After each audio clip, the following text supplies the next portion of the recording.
Welcome back. We're exploring the courage of Daniel, not just the miracle. Imagine the immense pressure, a brilliant, successful outsider holding a position of power, yet carrying the constant weight of being different. His faith was the anchor, the quiet source of hope that kept him sane. But this hope came with a cost, a vulnerability his enemies were eager to exploit. The trap is set. A decree making prayer illegal under penalty of the lion's den.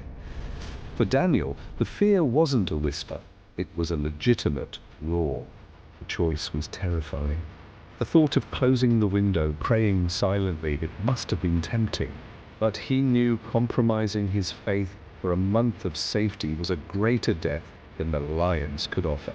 His hope, honed over years, gave him the clarity to choose commitment over comfort. When the officials rushed in, Daniel was serene. It was King Darius who was consumed by raw human emotion, guilt, regret, and utter powerlessness. As Daniel was led to the pit, he chose not to dwell on the injustice of the world, but on the constancy of his God. The king spoke a heartbroken plea, "May your God rescue you."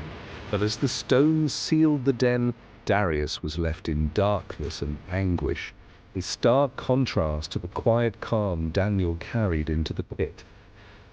The darkness of the pit was absolute terror.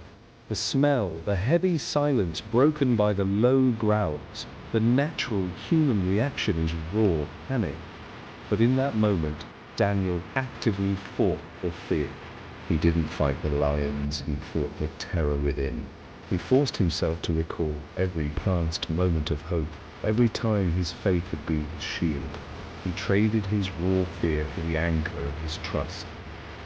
His hope didn't just passively endure, it became a silent, defiant shield, transforming the panic into an unshakable peace.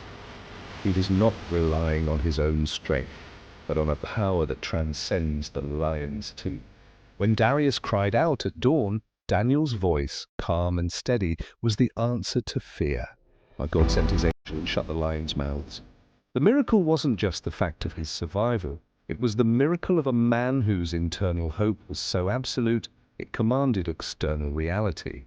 This story tells us that true courage is found not in the absence of fear, but in having an anchor of hope strong enough to face the darkness and turn it into peace.